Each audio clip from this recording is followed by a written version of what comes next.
బేసిక్‌గా మనం జాబ్‌లో జాయిన్ అయిన తర్వాత ప్రొబేషన్ పీరియడ్ అయితే ఫస్ట్ కంప్లీట్ అవ్వాలి. So, probation period and notice period.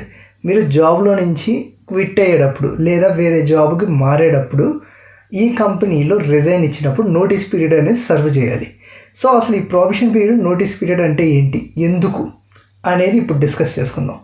So, ఇంక వీడియోలోకి వెళ్ళిపోతే మీరు ఫస్ట్ జాబ్‌లో జాయిన్ అవ్వంగానే as per the company policy, ఈ రోజుల్లో కంపెనీ పాలసీ ప్రకారం మినిమం ప్రొబేషన్ పీరియడ్ అయితే 3 మంత్స్ అయితే చేయాలి. అండ్ కొన్ని కంపెనీస్ అయితే 6 మంత్స్ దాకా కూడా పెట్టున్నాయి. సో అసలు ఈ ప్రొబేషన్స్ అనేవి కంపెనీ వాళ్ళు ఎందుకు పెట్టారు అంటే, నేను జాబ్లో తీసుకున్న తర్వాత నిన్ను ఒక వర్క్ పర్పస్ మీద తీసుకున్నారు. లైక్ ఇప్పుడు నేనే ఉన్నాను తీసుకోండి, నన్ను హెచ్ఆర్గా తీసుకున్నారు. సో తీసుకున్న తర్వాత 6 మంత్స్ ప్రొబేషన్ పీరియడ్ అయితే టైం ఇచ్చారు నాకు.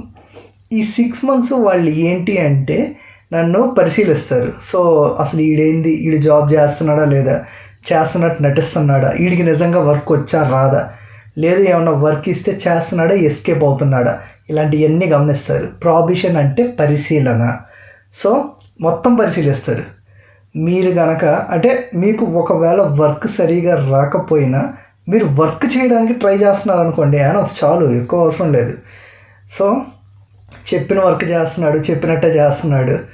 అండ్ ఒకవేళ చేయమన్నా కూడా కొంచెం ఓవర్ టైం ఉండి చేస్తున్నాడు, 1 గంట అలాగా అనుకున్నప్పుడు ప్రొబేషన్ పీరియడ్లో మీరు ప్రొబేషన్ పీరియడ్ నుంచి నార్మల్గా 6 మంత్స్ అయిపోయిన తర్వాత ఇంకా నార్మల్ పీరియడ్లోకి వెళ్ళిపోతారు, నార్మల్ రెగ్యులర్ జాబ్ పీరియడ్లోకి. సో ఈ ప్రొబేషన్ పీరియడ్, దీన్నే మేము హనీమూన్ పీరియడ్ కూడా అంటాం. అంటే లైక్ అప్పుడే పెళ్ళైన కపుల్స్ ఉంటారు కదా, వాళ్ళకి కొంచెం కొత్తగా ఉంటుంది కదా, సేమ్ అలాగే వచ్చే ఎంప్లాయీస్కి కూడా ఆఫీస్ ఇదంతా కొత్తగా ఉంటుంది. అందుకని ఒక 1 or 2 మంత్స్ హనీమూన్ పీరియడ్ అని చెప్పి మేము వదిలేస్తాం, పెద్దగా పట్టించుకోం. బట్ వర్క్ అయితే ఎప్పటికప్పుడు చెక్ చేస్తూనే ఉంటాం. సో వర్క్ అనేది నీట్గా అవుతుంది అంటే ఓకే, ఇట్స్ గుడ్. లేదు ఈ 6 మంత్స్ లోపల మేము చూసిన దాన్ని బట్టి వర్క్ అనేది సరిగా లేదు అంటే ఆ టర్మ్స్ అండ్ కండిషన్ని బట్టి మేము ఎప్పుడు మిమ్మల్ని ఈ 6 మంత్స్లో ఎప్పుడైనా టర్మినేట్ చేసేయచ్చు. సో ఈ పెద్ద అవసరం కూడా లేదు. సో మేము ఇలా తీసుకున్నాము, మాకు మీ సర్వీస్ అంతగా నచ్చలేదు, సో యు ఆర్ టర్మినేటెడ్ అని చెప్పి ఒక టర్మినేటర్ లెటర్ ఇచ్చేస్తే ఎనఫ్ అయిపోయింది. సో ఏంటి అంటే ఆ 3 మంత్స్ అయినా 6 మంత్స్ అయినా కానీ మీరు కొంచెం అలర్ట్గా అయితే ఉండండి. మ్యాక్సిమం అయితే పెద్దగా ఎవరు అయితే పట్టించుకోరు, బట్ కాకపోతే ఇది ఒక ఇంపార్టెంట్ థింగ్. అండ్ దీని తర్వాత మీరు ఒకవేళ వేరే కంపెనీలో జాబ్ చేయాలి అనుకుంటే ఈ కంపెనీలో ప్రజెంట్ కంపెనీలో రిజైన్ అనేది ఇవ్వాలి. సో ఇక్కడ మీరు రిజైన్ ఇచ్చినప్పుడు నోటీస్ పీరియడ్ అనేది సర్వ్ చేయాలి. అంటే మీరు రిజైన్ ఇస్తున్నట్టుగా ఒక నోటీస్ ఇస్తున్నారు. ఆ నోటీస్ పీరియడ్ అనే టైంలో మీరు మ్యాక్సిమం 1 మంత్ ఉండిద్ది నోటీస్ పీరియడ్. ఇప్పుడున్న సిచ్యువేషన్స్లో మ్యాక్సిమం కంపెనీస్ అన్ని 2 మంత్స్ నోటీస్ పీరియడ్స్ అయితే సర్వ్ చేయమంటున్నాయి. సో ఈ 2 మంత్స్ నోటీస్ పీరియడ్స్ అనేది మీరు సర్వ్ చేస్తున్నప్పుడు ఈ టైంలో మీరు చాలా జాగ్రత్తగా ఉండాలి. ఎందుకంటే మీరు కొంచెం అటు ఇటు చేసినా కూడా మీ ఎక్స్పీరియన్స్ లెటర్ అని మీ శాలరీ ఉంటుంది కదా, అంటే కొన్ని కంపెనీస్ ఇలా అగ్రిమెంట్ ఉంటుంది, ఈ 2 మంత్స్ శాలరీ ఒకేసారి ఇస్తామని. సో ఇవి రిస్క్లో పడే ఛాన్సెస్ ఉంటాయి. అంటే చాలామంది ఉంటారు, నేను వెళ్ళిపోతున్నాను, వీళ్ళేంది నన్ను చేసేది అన్నట్టుగా బిహేవ్ చేస్తారు. దయచేసి అలా బిహేవ్ చేయొద్దు.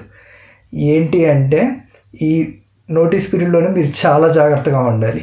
మీరు అలాగా ఏమన్నా చేశారు అంటే మీకే రిస్క్ అయింది. ఎందుకు అంటే ఎక్స్పీరియన్స్ లెటర్లో, కాంట్రాక్ట్ సర్టిఫికేట్లో మీకు ఇలా చేస్తున్నాడు అది ఇది అని చెప్పి వచ్చింది అనుకోండి, చూసే వాళ్ళకి కూడా చండాలంగా ఉండిద్ది.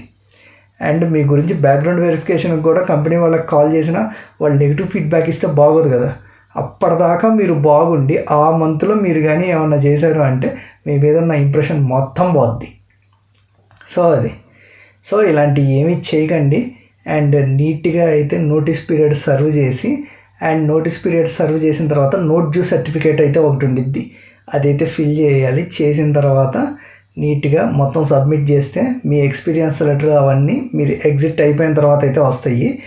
అయితే మీరు ఎగ్జిట్ అయిపోయేటప్పుడు రిలీవింగ్ లెటర్ అనేది ఒకటి తీసుకోండి. ఏంటి అంటే ఎక్స్పీరియన్స్ లెటర్ రావడానికి టైం పట్టుద్ది. ఆ ఎక్స్పీరియన్స్ లెటర్ వచ్చే గ్యాప్లో రిలీవింగ్ లెటర్ అనేది వస్తుంది. ఏంటి అంటే ఈ కంపెనీ నుంచి నేను వీళ్ళ అంగీకారం మీదనే క్విట్ అవుతున్నాను అని చెప్పి యాక్సెప్ట్ చేస్తున్నట్టు రిలీవింగ్ లెటర్ ఇస్తారు. సో అప్పటిదాకా ఎక్స్పీరియన్స్ లెటర్ వచ్చేదాకా మీరు కొత్త కంపెనీలో ఈ రిలీవింగ్ లెటర్ అనేది సబ్మిట్ చేయొచ్చు. So I hope probation period and notice period అంటే ఏందో అర్థమైందని అనుకుంటున్నాను. దీని మీద మీకు ఏమైనా డౌట్స్ ఉంటే కింద కామెంట్ చేయండి. అండ్ వీడియో మీకు యూస్ఫుల్ అనిపిస్తే వీడియోకి లైక్ చేసి అలాగే మన ఛానల్ సబ్స్క్రైబ్ చేసుకోండి. Thank you for watching. This is your host Wild Vibes Telugu signing off. Bye.